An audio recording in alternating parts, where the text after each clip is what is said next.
Halo, selamat siang semuanya. Terima kasih sudah berkumpul secara virtual di mata kuliah pengantar akuntansi lanjutan.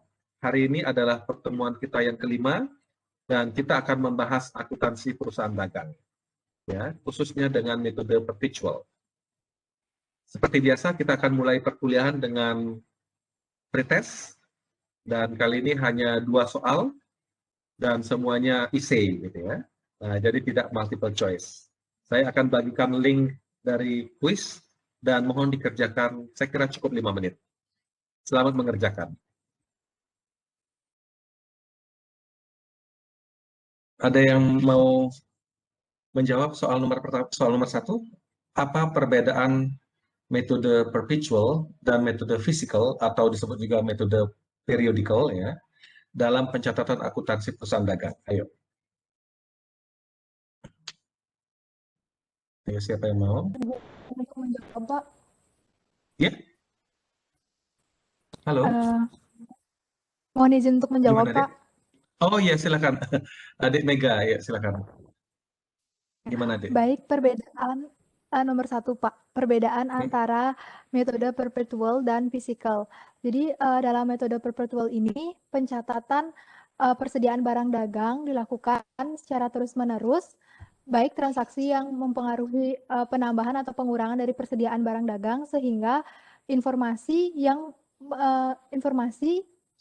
mengenai persediaan barang dagang tersebut dapat terus terupdate. Sedangkan dalam metode fisikal atau periodik ini, persediaan barang dagang hanya dihitung di akhir periode sehingga jumlah persediaan barang dagang yang sesungguhnya hanya dapat diketahui di akhir periode saja. Oke. Pak. Jadi yang membedakan antara metode perpetual dan metode fisikal adalah ketika perusahaan melakukan pembelian dan penjualan barang dagangan. Ya. Dengan metode perpetual, ketika perusahaan membeli barang dagangan, maka yang diakui adalah penambahan persediaan barang dagangan, yang berarti persediaan barang dagangan itu di debit. Kemudian yang dikredit apa? Yang dikredit adalah kas, kalau tunai, atau utang dagang, kalau itu adalah pembelian secara kredit. Gitu ya. Nah, jadi itu metode perpetual kalau perusahaan melakukan pembelian. Nah, kalau perusahaan melakukan penjualan barang dagangan, apa yang harus dicatat atau diakui? Yang pertama, yang terlibat adalah persediaan barang dagangan. Itu yang membedakannya dengan metode fisikal. Ya. Jadi sekali lagi, ketika perusahaan melakukan penjualan barang dagangan, yang diakui adalah pengurangan persediaan barang dagangan. Yang artinya, persediaan barang dagangan itu dikredit, ya, dicatat di sisi kredit. Nah, kemudian yang dicatat di sisi debit apa? Akun pasangannya apa? Atau kontrak akunnya apa? Yaitu beban pokok penjualan, ya, yang nilainya sama dengan nilai persediaan yang dikredit. Ya, nilai persediaan yang dikeluarkan di gudang untuk dijual itu. Nah, itu ya. Nah, kemudian kalau perusahaan menjual barang dagangan secara tunai, harus dilakukan pengakuan penerimaan kas. Ya, jadi yang dicatat juga adalah kas di debit, kemudian kreditnya adalah penjualan. Ya, sebesar nilai kas yang diterima, tentu saja seperti itu. Lalu bagaimana kalau penjualan barang dagangan itu secara kredit, maka atau non tunai, maka yang dicatat di sisi debit adalah piutang dagang, yang dikredit adalah penjualan. Nah, jadi dalam metode perpetual yang terlibat di sini adalah akun apa? Ada akun kas atau piutang dagang, kemudian ada akun penjualan, ya. Kemudian ada lagi akun beban pokok penjualan dan juga akun persediaan, gitu ya. Jadi ada 4 akun yang terlibat ketika perusahaan menjual barang dagangan dengan metode perpetual. Nah, itu metode perpetual. Lalu bagaimana dengan metode fisik atau metode periodik? Nah, ya physical atau periodical method. Nah, di metode yang kedua ini, perusahaan tidak melakukan pencatatan atau tidak melibatkan akun yang namanya persediaan barang dagangan. Jadi perusahaan setiap kali membeli, perusahaan menjual barang dagangan, yang dicatat adalah pembelian atau penjualan saja. Ya. Kemudian kontrak akunnya ya kalau dia secara tunai ada melibatkan penerimaan atau pengeluaran kas. Kalau secara non tunai berarti ada pengakuan utang, ada piutang, begitu ya. Oke, jadi misalkan kalau perusahaan membeli barang dagangan dengan metode fisik atau kredit, maka yang dicatat adalah pembelian di sisi debit, kreditnya kas kalau itu pembelian secara tunai, atau utang dagang kalau pembeliannya secara kredit atau non tunai. Paham ya? Nah, kemudian kalau menjual barang secara tunai ya dengan metode fisik, maka gimana? Menjual barang secara tunai berarti ada penerimaan kas, berarti kas dicatat di sisi debit, kemudian di kredit adalah penjualan. Ya. Cukup sampai sana. Kas di debit, penjualan di kredit. Tidak ada pengakuan pengurangan persediaan, karena tadi di awal juga pada waktu membeli tidak ada mencatat sebagai penambahan persediaan. Betul ya? Nah, jadi dengan metode fisik, penjualan barang dagangan, jurnalnya cukup 2 akun yang terlibat, kas di debit, penjualan di kredit. Nah, gitu ya. Kalau menjual barang secara kredit atau non tunai, piutang dagang di debit, kreditnya adalah penjualan. Nah, begitu ya. Itu metode fisikal. Nah, kenapa disebut metode fisikal? Karena setiap kali perusahaan melakukan pembelian atau penjualan barang dagangan, perusahaan tidak pernah mengakui namanya persediaan. Sehingga kalau ditanya berapa nilai persediaan per tanggal sekarang, perusahaan tidak bisa menjawab langsung. Perusahaan harus mengecek secara fisik persediaan barang dagangan di gudang, gitu ya. Sehingga itulah disebut sebagai metode fisik, karena harus melakukan stock of name, melakukan perhitungan fisik. Ya. Maka setelah perhitungan fisik diketahui sekian unit persediaan yang tersedia di gudang. Nah, kemudian untuk mencari nilai totalnya, maka harus diketahui nilai per unitnya, harga per unitnya ya, dari persediaan itu. Kemudian baru dikalikan dengan unit yang tersedia, kemudian kita ketahui berapa nilai dari persediaan yang ada di gudang. Nah, makanya namanya metode fisik, karena ada penghitungan secara fisik. Oke, itu yang pertama ya. Oke. Berikutnya nomor 2. Apa perbedaan FOB shipping point dan FOB destination point? Nah, siapa yang mau menjawab? Izin menjawab, Pak. Dea ya, silakan Dea. Ya. Kalau FOB shipping point itu berarti pembeli telah menjadi pemilik barang pada saat barang dikirim oleh pengangkut. Jadi pembeli berkewajiban untuk membayar biaya angkut barang tersebut. Sedangkan FOB destination itu pembeli baru menjadi pemilik barang ketika barang tiba di tempat pembeli. Jadi biaya angkutnya itu ditanggung oleh penjual barang tersebut. Oke, ya, shipping point dan FOB destination point. Perbedaannya adalah persoalan kapan perusahaan bisa mengakuinya sebagai pembelian atau penjualan. Ya. Kemudian siapa yang menanggung ongkos transportnya. Untuk FOB shipping point, sesuai dengan namanya, maka pengakuan pembelian atau pengakuan penjualan barang dagangan itu bisa dilakukan ketika barang dagangan itu baru dikeluarkan di gudang penjual dan siap untuk dikirim, ya, sesuai dengan namanya shipping point. Jadi perusahaan yang menjual bisa mengakuinya sebagai penjualan, perusahaan yang membeli bisa mengakui sebagai pembelian ketika barang siap dikirim. Ya. Nah, yang menanggung ongkos kirimnya siapa untuk yang FOB shipping point? Yang menanggungnya adalah pembeli. Kemudian untuk FOB destination point, sesuai dengan namanya, transfer kepemilikan itu baru terjadi ketika barang dagangan sampai di destinasi, di tempat pembeli. Ya. Nah, ini pengakuan pembelian dan penjualan itu dilakukan atau terjadi ketika barang dagangan sampai di gudang pembeli. Ya. Nah, siapa yang menanggung ongkos transport jika perjanjiannya adalah FOB destination point? Yang menanggung adalah penjual. Gitu ya. Nah, karena tidak mungkin toh kalau misalkan ini barang dagangan sampai di destinasi dalam waktu bulanan misalkan, maka perusahaan pengangkut atau kurir tentu akan keberatan jika pembayaran nanti dilakukan setelah sampai di tempat tujuan yang dibayar oleh pembeli. Ya. Jadi dengan FOB Destination Point, yang menanggung ongkos transport adalah perusahaan penjual. Ya. Oke, tetapi nanti pengakuan penambahan persediaan oleh pembeli atau pengurangan persediaan oleh penjual itu terjadi ketika barang sudah sampai di tempat tujuan, di destinasi. Ya. Oke, saya kira demikian pembahasan dari kuis kali ini.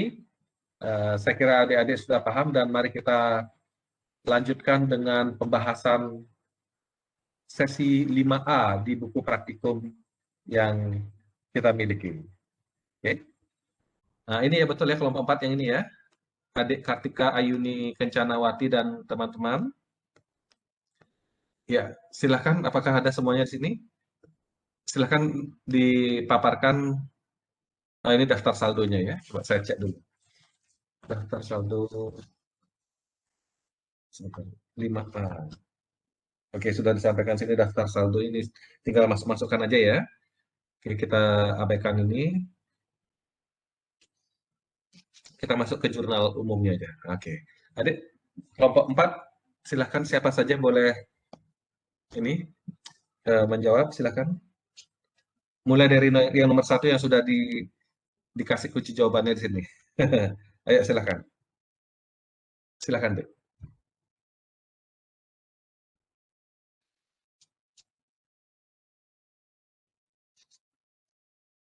Untuk transaksi yang pertama, membayar sewa toko bulan Desember sebesar 2.400.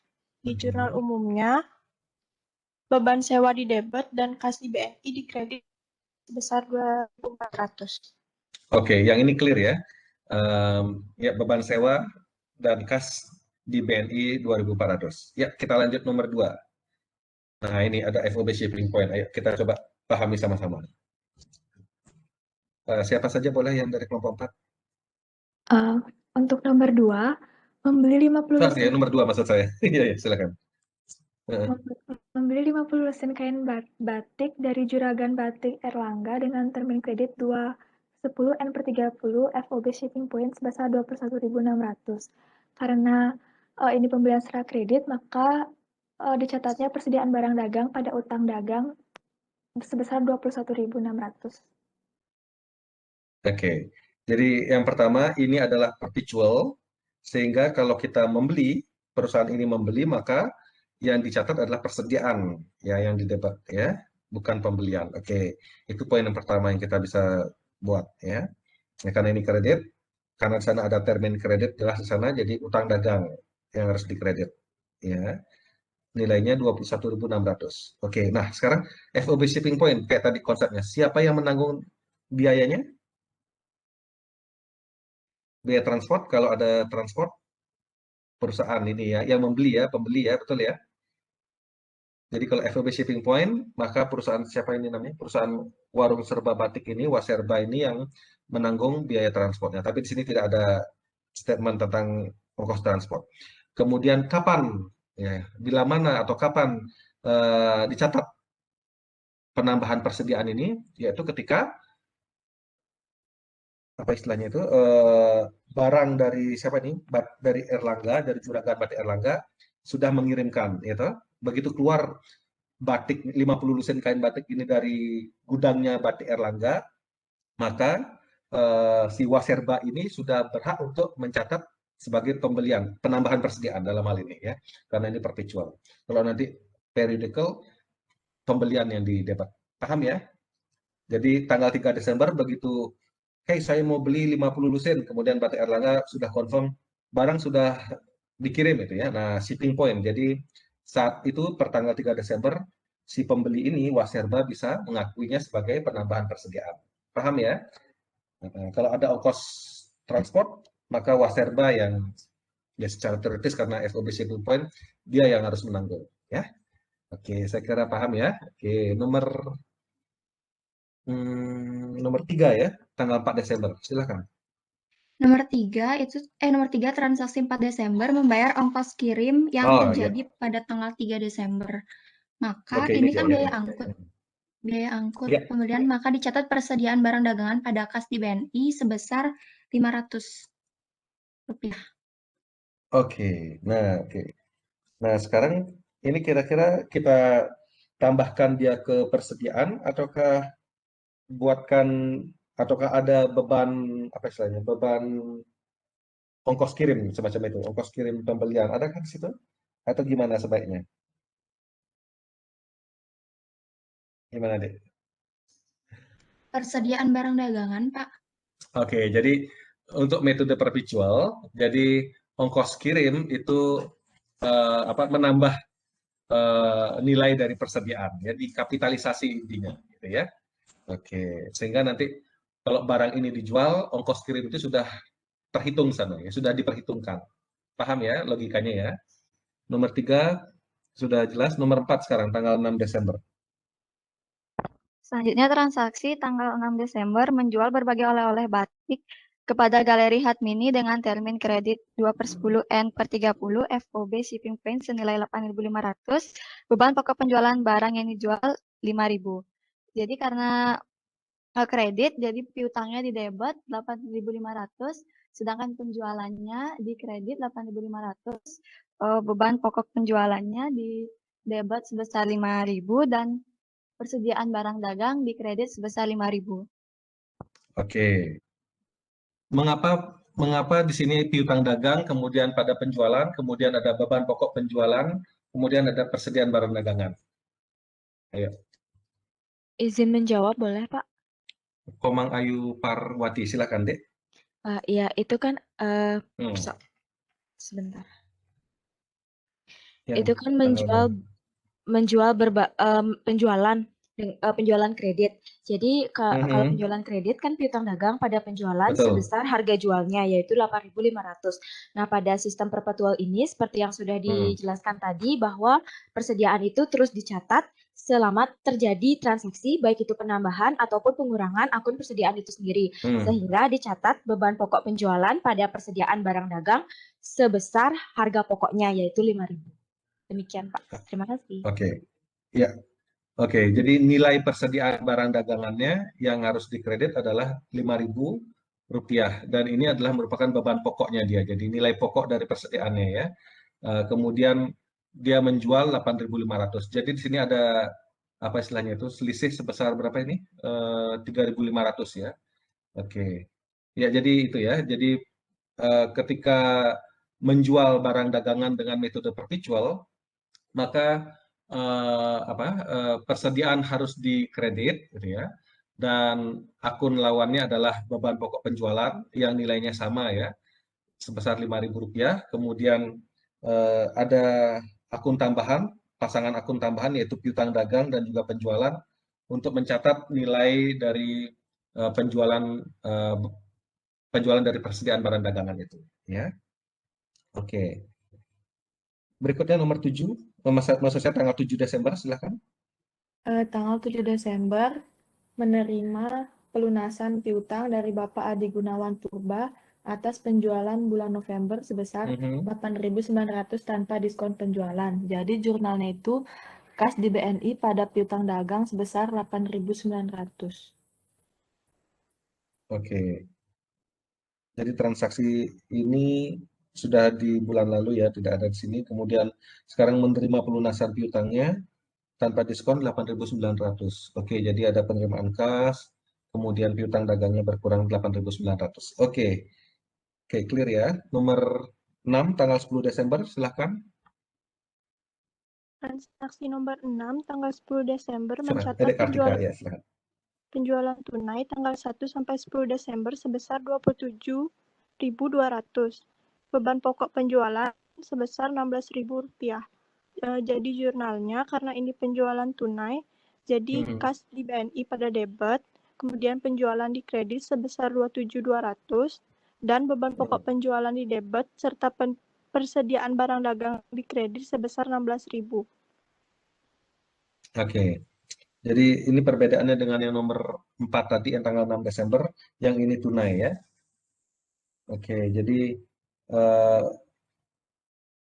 nilai dari persediaan yang terjual itu adalah 16.000 sehingga persediaan barang dagangannya dikredit ya karena ini perpetual. Kemudian akun lawannya adalah beban pokok penjualan ya. Kemudian ada penerimaan kas, berarti kasnya didebat 27.200 ya. Kemudian pengakuan penjualan ya 27.200. Oke, tanggal 12 Desember selanjutnya yang nomor 7. Nomor 7, transaksi tanggal 12 Desember melunasi utang pembelian barang tanggal 3 Desember. Jadi ini masih mendapatkan diskon sebesar 2% dengan diskonnya itu sebesar Rp432. Untuk pencatatannya, karena dia membayar utang, jadi utang dagang di debit sebesar Rp21.600 dan kas di BNI di kredit sebesar Rp21.168. Untuk diskon pembeliannya itu ditulis persediaan barang dagang sebesar Rp432. Oke, jadi karena masuk di dalam termin kredit itu ya, dapat diskon 2% ya. Saya tidak ngitung 2% dari sekian itu berapa, betul ya itu ya? Mohon dikoreksi ya kalau, ya oke, asumsinya itu betul, berarti ya. Jadi total utang dagangnya 21.600, kita lihat di tanggal 3 Desember, 21.600. Kemudian karena dia dapat diskon, berarti kas yang dia keluarkan lebih sedikit, tidak 21.600 ya. Saya belum cek 2%-nya berapa. Anggap itu betul 432. Oke. Jadi seperti itu ya. Oke. Silakan lanjutkan nomor 8 tanggal 14 Desember. Selanjutnya, transaksi nomor 8, 14 Desember, Galeri Hut Mini meretur beberapa barang yang dibeli tanggal 6 Desember seharga 1.500 dengan beban pokok penjualan yang diretur 900. Maka di sini akun yang kena itu retur dan potongan penjualan pada piutang dagang sebesar 1.500, di mana artinya kan returnya itu bertambah 1.500 dan piutang dagangnya kan bertambah, piutang dagang dari Galeri Hut Mini kan berkurang 1.500. Habis itu persediaan barang dagangan pada beban pokok penjualan, di mana kalau menjual kan beban pokok penjualan pada persediaan. Ini karena meretur jadi dibalik, yaitu persediaan barang dagangan pada beban pokok penjualan, yaitu sebesar barang yang diretur yaitu Rp900. Oke, ya. Jadi ya membalikkan apa yang tadi sudah dijual ya. Jadi mungkin ada barang yang cacat dan sebagainya kemudian dikembalikan oleh konsumen. Jadi persediaan barang dagangan yang tadi dikredit itu ya, di debit jadi 900, kemudian beban pokok penjualan dikredit 900. Kemudian berarti tadi penjualannya secara kredit ya. Kemudian tadinya piutang yang di debit, kemudian dikurangi piutang 1.500 di kredit. Kemudian ada pengakuan retur dan potongan penjualan. Gitu ya. Nanti dalam menghitung harga pokok penjualan nanti ini dimasukkan. Oke. Ya, nomor berapa tadi? Nomor 8 ya. Ya, nomor 8 betul ya. Sekarang nomor 9. Transaksi pada tanggal 15 Desember membayar pemuatan iklan di majalah wanita Lutfira sebesar 2.600, di mana beban iklan di debit sebesar 2.600 dan kas di BNI di kredit sebesar 2.600. Oke. Ya, ini clear ya. Membayar beban iklan dan di situ ada akun beban iklan. Jadi beban iklan di debit 2.600, kemudian pengurangan kas di BNI 2.600 juga. Iya, nomor 10. Nomor 10. Masih di tanggal yang sama. Transaksi 16 Desember Betul. Menerima pelunasan piutang dari Galeri Hut Mini. Nah, tanggal berapa itu? Tanggal 6 ya. Ada transaksi dari Galeri Hut Mini. Ya. Ya.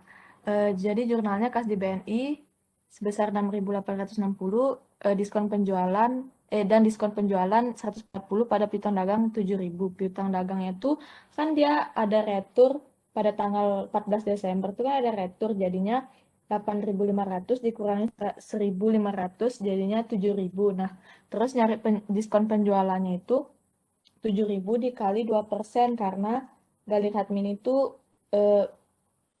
menerima termin kredit 2/10. Jadi diskon penjualannya 140. Ya, oke. Jadi pelunasannya berupa kas diterima sekian, diskon penjualan diakui sekian, kemudian piutang dagang dikredit sekian. Ya, yang nomor 11. Transaksi nomor 11 tanggal 19 Desember membeli barang dagangan secara tunai sebesar 11.800. Jadi jurnalnya persediaan barang dagang bertambah di debit karena dibeli secara tunai, jadi kas di BNI dikredit sebesar 11.800. Oke, ini clear ya. Membeli barang secara tunai, persediaan di debit, kas di kredit. Silakan nomor 12. Nomor 12, transaksi tanggal 19 Desember, lunasi utang pembelian barang kepada Ibu Ariesta sebesar 9.000 tanpa mendapat diskon. Jadi utang dagangnya itu di debit sebesar 9.000 karena dia mengeluarkan kas, jadi kas di BNI di kredit sebesar 9.000. Sebentar, Ibu Ariesta itu di tanggal mana dia sebelumnya, ada nggak? Melunasi utang pembelian barang dagang kepada Ibu Ariesta. Sebelumnya nggak ada transaksi di bulan ini ya? Ada ya? Nggak ada, Pak. Nggak ada ya? Nggak Oke, ada, Pak. asumsinya di bulan-bulan sebelumnya ya. Oke, melunasi 9.000 ya gampang ya, tinggal utang pada kas. Ya, oke. Silahkan lanjut. Clear ya nomor 12 ya. Sekarang nomor 13. Selanjutnya, nomor 13, transaksi 20 Desember menjual kain batik dengan termin kredit 1/10 itu senilai 26.000. Ini sama kayak sebelumnya. Jadi piutang dagang pada penjualan sebesar 26.000 karena penjualannya secara kredit, dan juga beban pokok penjualan pada persediaan barang dagangan sebesar yang diberikan pada buku 13.200. Ya, jadi menjual barang secara kredit berarti ada pengakuan piutang dagang, gitu ya. Kemudian karena menjual dan metode perpetual persediaan di kredit, gitu ya. Dan kemudian ada pengakuan penjualan di sana sebesar apa itu piutangnya karena secara kredit. Kemudian ada pengakuan beban pokok penjualan yaitu merupakan nilai dari persediaan yang di kredit itu. Oke. Angkanya ya, oke. Sip. Nomor 14. Maaf. Nomor 14 silahkan lanjut. Nomor 14, transaksi tanggal 21 Desember untuk membantu pelanggan Waserba 81 menalangi terlebih dahulu ongkos kirim pembelian butik Konstantia pada tanggal 20 Desember sebesar 1.100 melalui jasa kurir Tiki. Ongkos ini akan ditagihkan sebagai piutang. Dicatat sebagai piutang debit sebesar 1.100 dan kas di BNI berkurang kredit sebesar 1.100. Oke, jadi nalangin dulu yang seharusnya dibayar oleh si pelanggan, tapi Waserba yang bayarin dulu ya, gitu ya. Oke, ada transaksi tanggal 20 kemarin itu sebesar 1.100. Oke, jadi nanti kita menagihnya ya. Oke, piutang dagang pada kas 1.100. Oke, sip. Nomor 15. Pada tanggal 21 Desember menerima pelunasan piutang dari Bapak Diki Nurdiansyah atas penjualan bulan November sebesar 17.600 tanpa diskon penjualan. Jadi jurnalnya itu kas di BNI pada piutang dagang sebesar 17.600. Kas pada piutang. Menurut pelunasan piutang penjualan bulan November nggak ada di sini. Oke, ada 900 tanpa diskon. Ya, sip. Kas pada piutang 17.600. Nomor 16. Transaksi nomor 16 tanggal 21 Desember membeli 40 lusin kemeja batik anak-anak dari penjahit Basita dengan termin kredit 1/10 N/30 FOB Destination sebesar 20.000. Jadi persediaan barang dagang bertambah di debit dan utang dagang bertambah di kredit sebesar 20.000. Oke. Nomor 16. Persediaan barang dagangan pada utang dagang 20.000.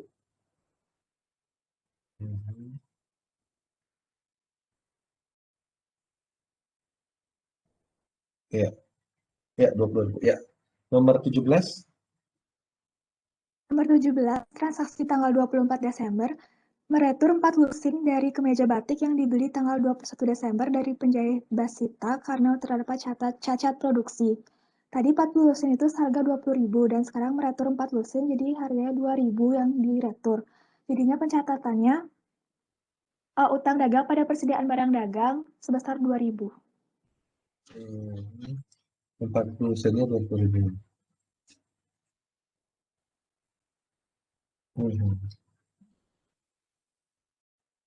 Membalikkan 4 musim 17. Oke, utang dagangnya berkurang. Nilainya 2.000 ya, Dek ya? Oke. Ada perbedaan angka di sini? Ada yang lain? Sama, Pak. Sama ya? Oke, Sama, Pak. oke. Ya. Oke, jadi dibalik ya, karena mengembalikan. Oke.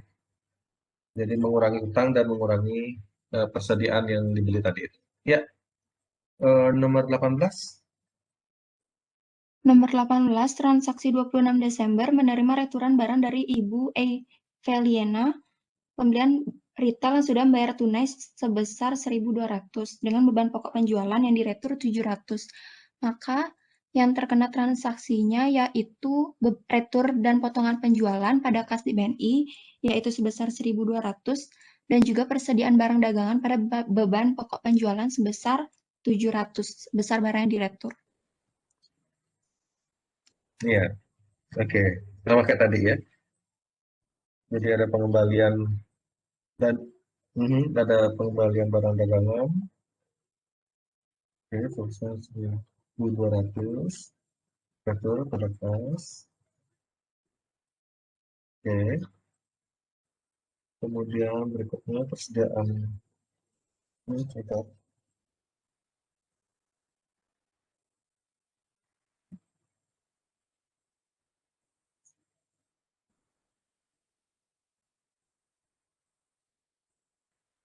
Oh ya, oke. Ya, betul. 200. Ya. Betul ya. Jadi retur pada kas 1.200, kemudian persediaan pada beban pokok penjualan 700. Ya. Nomor 18, betul ya. Ada perbedaan sini teman-teman yang lain? Betul ya. Karena nomor 19. Nomor 19, transaksi tanggal 28 Desember membayar gaji Desember staf penjualan sebesar 7.600 dan staf administrasi sebesar 4.800.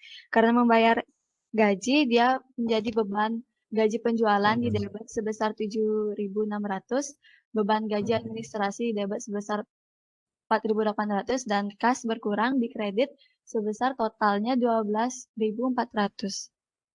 Oke. Ya, betul ya, nomor 19 ya. Nomor 20. Nomor 20 pada tanggal 29 Desember membeli perlengkapan toko, kantong pembungkus seperti kantong pembungkus, kertas truk, label harga, dan lain-lain sebesar 800. Jadi jurnalnya perlengkapan toko pada kas di BNI sebesar 800. Oke, yang ini jelas ya. Jadi membeli perlengkapan toko 800, perlengkapan pada kas. Ya, nomor 21, dikit lagi. Nomor 21 tanggal 30 Desember menjual kemeja batik anak-anak kepada SD Andika Pranusatya dengan termin kredit 2/10 N/30 FOB shipping point senilai 18.750 dengan beban pokok penjualan 11.250. Jadi jurnalnya piutang dagang bertambah di debit 18.750 dan penjualan bertambah di kredit sebesar 18.750 dengan beban pokok penjualan bertambah di debit sebesar 11.250 dan persediaan barang dagang berkurang di kredit 11.250. Oke. Sama seperti ada transaksi sebelumnya ya. Jadi ada karena menjual barang, persediaan di kredit, kemudian nilai persediaan yang di kredit itu adalah 11.250, jadi ada pengakuan beban pokok penjualan akun pasangannya ya. Kemudian ada pengakuan penjualan berupa penjualan secara kredit, jadi ada piutang dagang pada penjualan 18.750 ya. Oke, dua transaksi terakhir silakan. Tanggal 30. Nomor 22, tanggal 30 Desember. Ya. Menerima pelunasan piutang dari butik Konstantia atas penjualan tanggal 20 Desember termasuk ongkos kirimnya. Jadi piutang dagang itu sebesar 27.100 yang didapat dari harga jual kain batik 26.000 ditambah ongkos kirim 1.100. Kemudian untuk diskon penjualan itu didapat dari 1% dikali harga jualnya yaitu 26.000. Sehingga untuk ditulis di jurnalnya kas di BNI di debit dan diskon penjualan di debit, kemudian piutang dagang di kredit. Kas di BNI-nya sebesar 26.840, diskon penjualannya sebesar 260 dan piutang dagangnya sebesar 27.100. Ya, saya tidak ngitung teknisnya, tetapi adik harus berhati-hati dalam hal ini ya. Apakah transaksi di tanggal ini masuk dalam periode diskon atau tidak, itu yang pertama ya. Kemudian menghitung nilai diskonnya juga harus hati-hati ya. Tapi kalau saya lihat dari nama akunnya, jadi ada pengakuan kas di sana, kemudian ada diskon penjualan yang di debit di sana, kemudian ada piutang dagang yang di kredit, ya betul ya. Jadi seperti itu, cuman angkanya saya belum cek ya. Tapi ini masuk periode diskon ya, 10 hari ya, betul ya, berapa hari? Masih dalam periode diskon ya? Ya. Iya, Pak. Ya, oke, ya. Nanti saya akan cek lagi ya. Oke. Nomor 23 yang terakhir. Transaksi terakhir tanggal 31 Desember melunasi utang pembelian kemeja batik anak-anak tanggal 21 Desember kepada penjahit Basita. Kan itu tanggal 21 Desember membeli 40 lusin kemeja, tapi ada retur tanggal 24 Desembernya 4 lusin. Jadi 20.000 dikurangi 2.000 dulu yang tadi returnya. Habis itu dapat 18.000. Dibayarnya kan tanggal 31, maka masih masuk periode diskon sebesar 1%. Maka cari 1% dari 18.000 yaitu dapat 180 rupiah. Maka yang dicatat itu utang dagang pada kas di BNI dan persediaan barang dagangan sebesar utang dagangnya 18.000, kas di BNI-nya 17.820 yaitu 18.000 dikurangi diskonnya dan persediaan barang dagangan sebesar diskonnya 180 rupiah. Oke. Ya, saya kira kalau dilihat dari nama-nama akunnya, saya kira betul ya. Kemudian angkanya nanti di double check. Oke, jadi kelompok 4 untuk pencatatan di jurnal umum, saya kira betul semua, gitu ya. Harusnya buku besar dulu ya, baru nanti terakhir ini ya, daftar saldo sebelum penyesuaian. Di buku besarnya ya ini juga perlu ketelitian. Oke.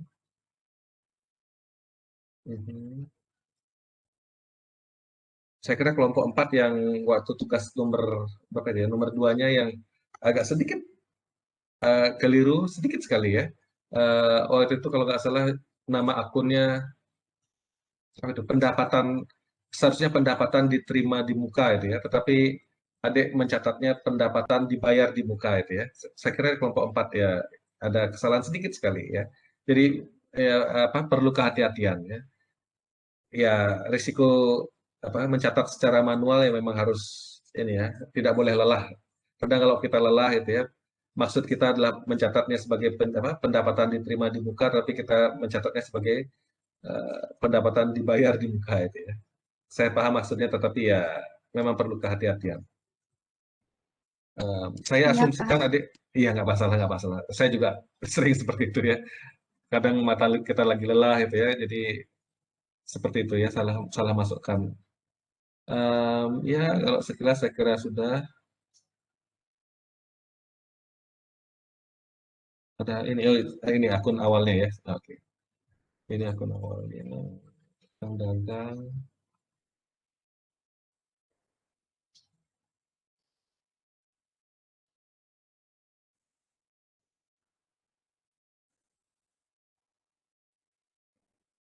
Oke. Kemudian di daftar saldo sebelum penyesuaian.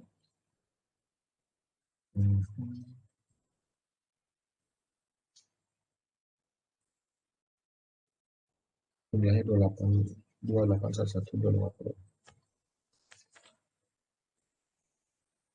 Oke, saya asumsikan adik sudah berhati-hati, harusnya betul. Kelompok lain samakah jumlahnya di daftar saldo sebelum penyesuaian? Untuk mengecek sementara kalau ada perbedaan berarti ada yang betul, ada yang salah. Ada kelompok yang betul, ada kelompok yang salah. Betul kalau semua? Oke, kalau semua berarti saya asumsikan kelompok 4 sudah berhati-hati memposting ke buku besar, kemudian ambil saldo akhirnya di setiap akun ini dimasukkan di sini ya. Oke, ya itu pekerjaan yang sangat-sangat teknis ya.